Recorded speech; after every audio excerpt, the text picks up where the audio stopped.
नमस्कार। प्रादेशिक समाचार के साथ मैं कामिनी। पहले मुख्य समाचार। राज्य में मंत्रिमंडल गठन को लेकर सरगर्मी हुई तेज। मंत्रियों के नाम तय करने के लिए इंडिया गठबंधन के विभिन्न घटक दलों के प्रभारी हाईकमान के संपर्क में। भाजपा ने संताल में आदिवासियों की घटती आबादी पर फिर जताई चिंता। झामुमो ने भाजपा पर विधानसभा की SC/ST सीट घटाने की साजिश रचने का लगाया आरोप। राजधानी रांची समेत राज्य भर में न्यूनतम तापमान में लगातार गिरावट से ठंड बढ़ी। मौसम विभाग ने 15 दिसंबर से शीतलहर चलने का जताया पूर्वानुमान। और भारत ने ऑस्ट्रेलिया के पर्थ में बॉर्डर गावस्कर ट्रॉफी के पहले क्रिकेट टेस्ट मैच में ऑस्ट्रेलिया को 295 रनों से हराया। बुमराह बने प्लेयर ऑफ द मैच। और अब समाचार विस्तार से। राज्य में मंत्रिमंडल गठन को लेकर सरगर्मी तेज हो गई है। मंत्रियों के नाम तय करने के लिए इंडी गठबंधन के घटक दलों के प्रभारी अपने अपने हाईकमान के साथ राय मशवरा कर रहे हैं। सूत्रों से प्राप्त जानकारी के अनुसार झामुमो के हिस्से में मुख्यमंत्री समेत 6 मंत्री, कांग्रेस के 4 मंत्री और राजद के 1 मंत्री हो सकते हैं। माले की ओर से मंत्री पद की मांग पर गठबंधन सकारात्मक रुख अपना सकता है और उन्हें एक पद दिया जा सकता है। सूत्र बताते हैं कि हेमंत सोरेन की नई सरकार में झामुमो कोटे से दीपक बिरुआ, हफीजुल हसन और रामदास सोरेन फिर से मंत्री बन सकते हैं। महिला कोटे से लुइस मरांडी या सविता महतो में से एक को मंत्री पद दिया जा सकता है। पलामू प्रमंडल से अनंत प्रताप देव के मंत्री बनने की संभावना है। इसके अलावा रविन्द्रनाथ महतो, मथुरा महतो, उमाकांत रजक और भूषण तिर्की भी मंत्री बनने की दौर में शामिल हैं। राजद से सुरेश पासवान के मंत्री बनने की संभावना जताई जा रही है। कांग्रेस की ओर से मंत्रिमंडल में इस बार इरफान अंसारी, दीपिका पांडे सिंह और प्रदीप यादव में से 2 को मौका मिल सकता है। गौरतलब है कि झारखंड मुक्ति मोर्चा के कार्यकारी अध्यक्ष और इंडिया गठबंधन के नेता हेमंत सोरेन अपने मंत्रिमंडल के अन्य सदस्यों के साथ गुरुवार को मुख्यमंत्री पद की शपथ लेंगे।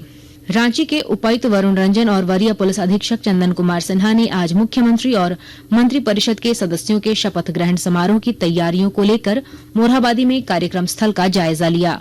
उन्होंने संबंधित पदाधिकारियों को सभी तैयारियां तय समय में पूरा करने का निर्देश दिया। इधर विधानसभा चुनाव परिणाम को लेकर भाजपा में समीक्षा का दौर जारी है। 30 नवंबर को रांची में भाजपा सभी जिलाध्यक्षों और प्रभारियों के साथ बैठक करेगी। वहीं 3 दिसंबर को प्रदेश अध्यक्ष बाबूलाल मरांडी समेत पार्टी के कई नेता दिल्ली जाएंगे।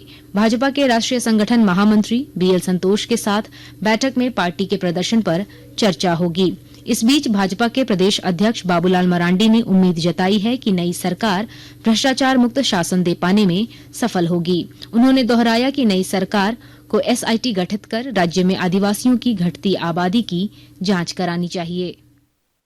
उम्मीद करेंगे कि भ्रष्टाचार मुक्त शासन देंगे और आदिवासियों की आबादी जो कम हो रही है उस पर एक SIT गठित करके उसको जांच कराएगी और इसको पता करना चाहिए कि आदिवासियों की आबादी इतनी कम क्यों हुई है, कैसे हुई है और किन किन लोगों की आबादी कब कब कितना बढ़ा है, क्योंकि ये जरूरी है राज्य के लिए। झारखंड मुक्ति मोर्चा ने आरोप लगाया है कि भाजपा विधानसभा चुनाव के परिणाम को पचा नहीं पा रही है। रांची में पत्रकारों से बातचीत करते हुए पार्टी के केंद्रीय महासचिव सुप्रियो भट्टाचार्य ने आशंका व्यक्त की है कि अगले साल परिसीमन के बहाने राज्य की ST/SC सीटों को घटाने की साजिश रची जा सकती है। राज्य में जो अनुपात में विधानसभा की सीटें हैं उसमें आरक्षित सीटों का किसी भी प्रकार से यदि घटाने की कोशिश की गई तो वो सही नहीं होगा और ये कोशिश उनकी है। राज्य में विधानसभा चुनाव में भले ही भाजपा का प्रदर्शन अच्छा नहीं रहा, लेकिन हजारीबाग संसदीय क्षेत्र की 6 में से 5 विधानसभा सीटों पर भाजपा और उसके सहयोगी दलों ने जीत दर्ज करने में कामयाबी हासिल की है। और जानकारी दे रहे हैं हमारे संवाददाता। 2 दशक के बाद हजारीबाग संसदीय क्षेत्र में पड़ने वाले 6 विधानसभा में 5 विधानसभा पर भाजपा और उसके सहयोगी दलों की जीत हुई है। जिले की बात की जाए तो सभी विधानसभा बड़ी, बरकट्ठा, सदर और बड़का गांव से भाजपा ने जीत दर्ज की है। हजारीबाग सांसद मनीष जायसवाल ने भी कहा कि जब जनप्रतिनिधि बेहतर काम करते हैं तो उसका परिणाम भी सामने आता है।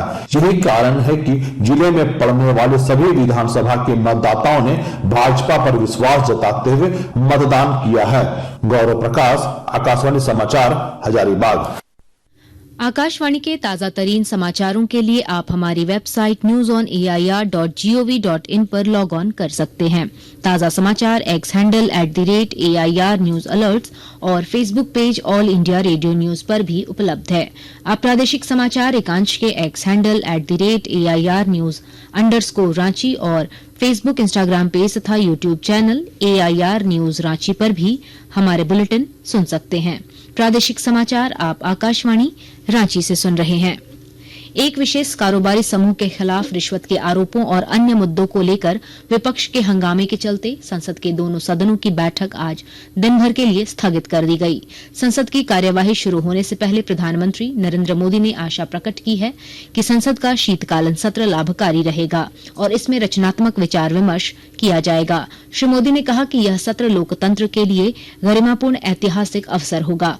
विपक्ष की आलोचना करते हुए प्रधानमंत्री ने कहा कि जनता द्वारा अस्वीकृत चुनिंदा लोग अव्यवस्था पैदा करके संसद पर नियंत्रण करने की कोशिश कर रहे हैं। उन्होंने कहा कि संसद के समय का उपयोग भारत की वैश्विक प्रतिष्ठा और सम्मान बढ़ाने के लिए किया जाना चाहिए। भारत की संसद से वो संदेश भी जाना चाहिए कि भारत के मतदाता उनका लोकतंत्र के प्रति समर्पण, उनका संविधान के प्रति समर्पण, उनका संसदीय कार्य पद्धति पर विश्वास, संसद में बैठे हुए हम सबको जनता जनार्दन की इन भावनाओं पर खरा उतरना ही पड़ेगा।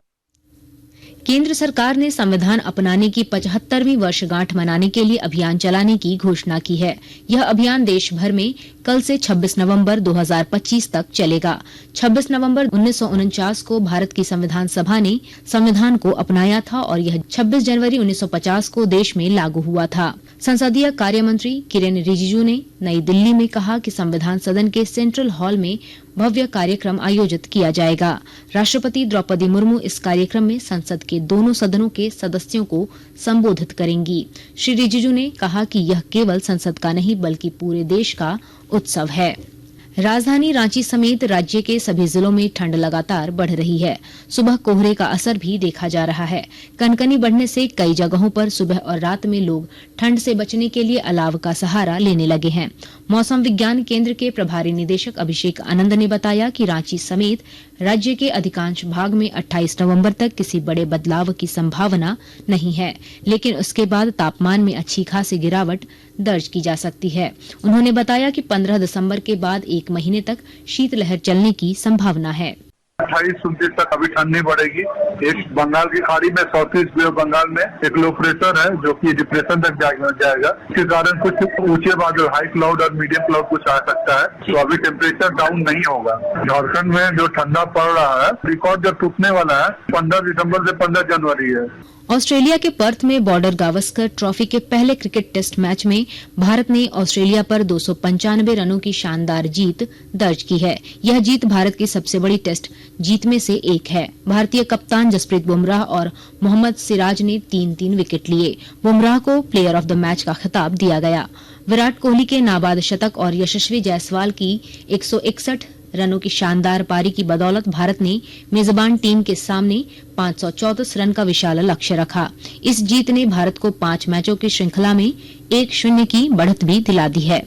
दूसरा टेस्ट 6 दिसंबर को एडिलेड ओवल में शुरू होने वाला है। अंत में मुख्य समाचार एक बार फिर।